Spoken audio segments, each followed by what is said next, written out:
Today we're going to be covering water running and other water exercises related to the sport of running. We're going to start with striding and slicing. So when I say slice, we're trying to keep our knees and elbows straight, and we're just trying to get as big a range of motion as possible with the legs, trying to keep our hips and shoulders in alignment. And in this case, because we're doing slicing with the upper body, our elbows are straight.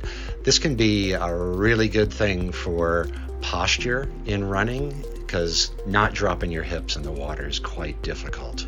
So anyways, it also works your core and just really reinforces use of the hips in the entire body. And you can see here, I'm focusing on a big range of motion with my upper body. Now next we can do striding, so the straight legs, but then with thumbs up and thumbs down. We squeeze in with our thumbs up, working the chest, and we squeeze back with our thumbs down. And that really allows you to work on those shoulder blades, upper back, which can really improve posture. Striding with thumbs up is actually harder than thumbs up, thumbs down. And then the hardest one of all is to stride palms up, palms down. On the upswing, your palms are up. On the downswing, palms are down. You're grabbing an incredible amount of water here. It's very difficult. Great strength work as well. So all of these exercises, if you can do it with your hips under your shoulders, you're going to be really using your whole body. Great workout. Next, we're going to be doing some running as opposed to striding. The first one is striding with a consistent bend in your knees. And I'm not doing this perfectly here. I'm trying to have about a 15 to 20 degree bend in my knee throughout the entire range of motion. Hips under shoulders again. The bigger the range of motion, the better. Shoulders over hips, and your arms are about at a 90 degree angle at your elbow. And yeah, it takes a while to get used to it. I'll demonstrate this in the water in a little bit. The next run is the most difficult to learn. It's running. And here you're gonna bend your knee going forward, and unlike real running, you're going to extend your leg even if it's in front of the knee. That's fine in this case. And then you're going to rip that leg back with a fairly straight leg. So just like in good running, you're going to lift the knee, heel coming to the rear end, extending the leg too much. This would be overstriding if you were on the land, but in the water, you're just looking for extra resistance. And then as you pull back, you can really feel that entire backside. And, this is really good to engage the glutes and work on that leg extension in your mechanics. This is, as you'll see when I'm demonstrating, a little bit harder to master.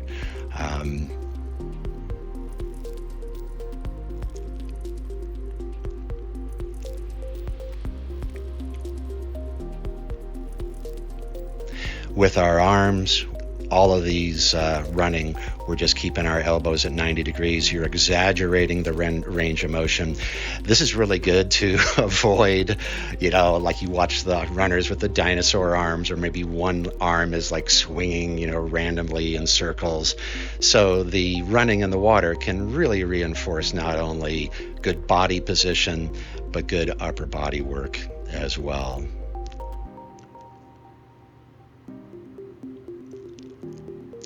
So in shallow water, a little bit of impact here. The first one is bounding. So basically, you're in a lunge position, in this case, right leg forward, right arm back, and you're just like exploding off of that top leg, which really activates the glutes and works on that leg extension. And as you'll see when I demonstrate in the water, lots of resistance.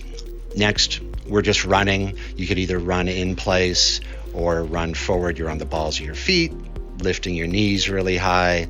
Again, elbows at 90 degrees, trying to get those hands behind your hips. You can get your heart rate up on these. Both of these are really good strength exercises. When we're doing intervals, in between intervals for recovery, I typically will have my athletes go side to side and get the heart rate down, but also work on some of those other muscles. Try to get people thinking about preventing overuse injuries. And I'm not sure what I'm doing here, but it looks very, very good. Oh, I am trying to demonstrate egg beater. So egg beater is like typically seen in water polo. I was a horrible water polo player in college. So your right leg is underneath your knee going counterclockwise, left leg going clockwise at opposite times. If you master this, really good recovery type of exercise. So that's what was going on there. Oh, talking a little bit about actually swimming and kicking here, where most people bend their legs too much. Instead, you want to have a fairly straight knee, point your foot, kick from all your big muscles. So that's a quick overview of water exercise related to running.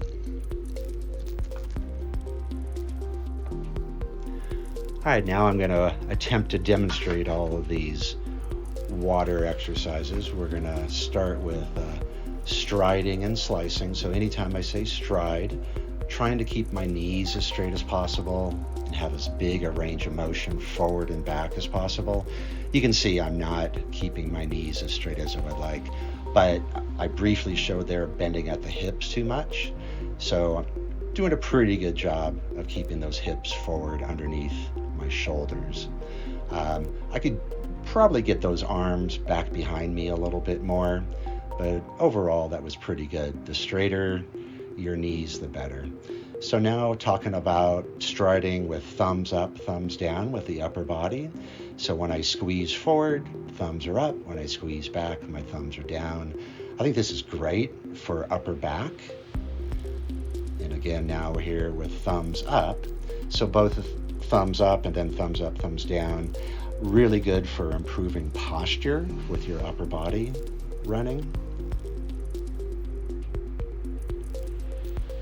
Now we're going to do palms up on the upswing, palms down on the downswing. Really hard. Lots of strength involved here. I'm actually getting very out of breath here, even though I just started this. Here I'm trying to bring some extra water up. Again, I could do a better job of getting those hands back behind my body. Talking a little bit here about egg beater. Very difficult to teach. My right leg is doing a counterclockwise motion, my left leg clockwise, rotating underneath the knee. Really good for working some of those support muscles, maybe getting people thinking about preventing overuse. All right, now we're going to be talking about running. So this here, elbows at hopefully 90 degrees, trying to keep my knees at 15 to a 25 degree bend, trying to get as big a range of motion as I can. Doing a pretty good job. Hips are sort of underneath my shoulders. Pretty good, actually decent forward lean there. Pretty nice. A noodle makes things much easier. You can work on mechanics and it's not nearly as hard cardiovascularly. So I'm having a much easier time here, believe it or not, doing that. Normally I would have a little bit longer tube than that, but the nice thing about a smaller tube is less buoyancy, makes the athletes work a little harder. But you might want to start with the bigger tube. Decent range of motion, upper body, lower body. Without the tube, you can get that heart rate really high. So now I'm going to do a regular run. So I'm lifting the knee, trying to get that heel to the rear end, and I'm going to overstride in the front. I'm trying to get those feet actually in front of my knees, but I'm not able to do it, which is actually a good thing. And then I'm kicking as far back as I can. When you get proficient at this, you can really get a great turnover, get that heart rate really going. You can also move forward and back to make the workout more interesting. I use my hands a lot when I want to do that. So when I push my hands back, I'll have my palm down, pushing back behind me, and then I'll slice through the water as I go forward. So some other tools you can use besides a noodle, and you can use a kickboard and all sorts of things. So here I'm talking about kicking. So a lot of runners are horrible swimmers. So I'm pointing my feet, keeping my knees fairly straight, rear end out of the water, real shallow kick. And you could do that against the wall or with a kickboard. Again, bad swimmers might have a hard time doing that. And this again is a great workout, no impact. Might eventually lead to them being a decent swimmer, which might help your cross-training goals. Fins, I think, are a great way to get bad swimmers doing good things in the water. One of my favorite things is to do a 10-minute time trial with fins and a kickboard, and then do that once a week and try to increase distance each week. So I think I'm going to start off here with bounding. So you can see how this would really engage your glutes, work on that leg extension. You want to get those shoulders underwater to increase resistance. So here I am starting to run as opposed to bound. You want to make sure that your hands stay in the water. And then you could also go backwards. But yeah, one of the keys is to keep those hands in the water. And again, I think this is a great way to reinforce good upper body mechanics. Here's that side to side I was talking about, which is good recovery. I'll go over this if you're designing a workout, how that might fall into things.